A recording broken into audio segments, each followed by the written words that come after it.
John 18, verse 1 through 27.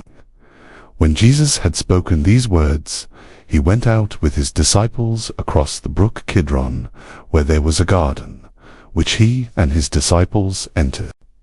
Now Judas, who betrayed him, also knew the place, for Jesus often met there with his disciples.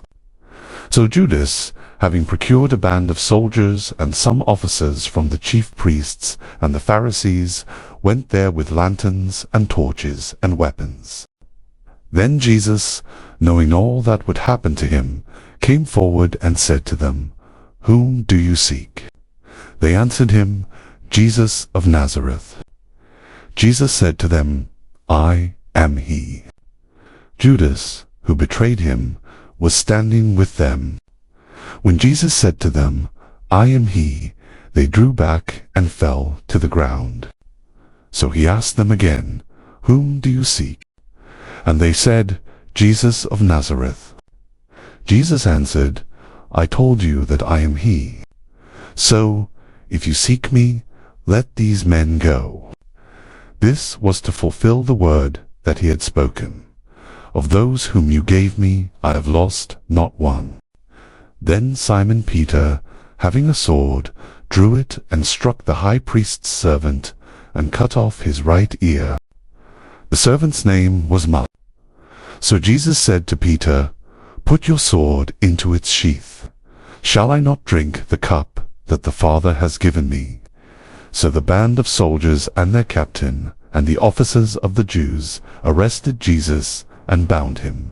First they led him to Annas, for he was the father-in-law of Caiaphas, who was high priest that year.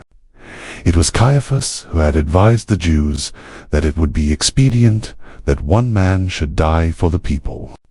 Simon Peter followed Jesus, and so did another disciple.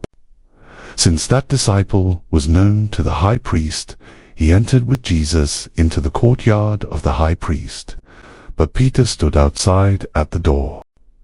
So the other disciple, who was known to the high priest, went out and spoke to the servant girl who kept watch at the door, and brought Peter in.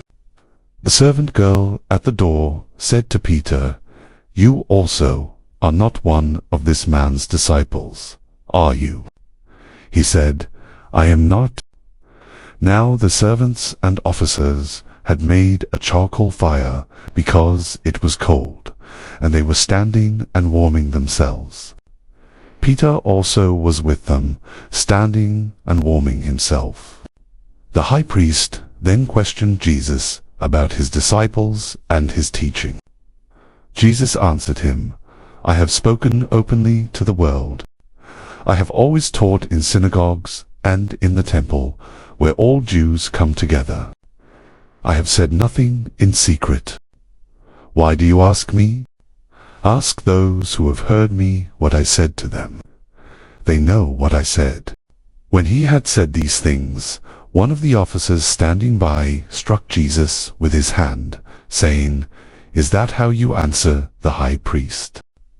Jesus answered him, "If what I said is wrong, bear witness about the wrong.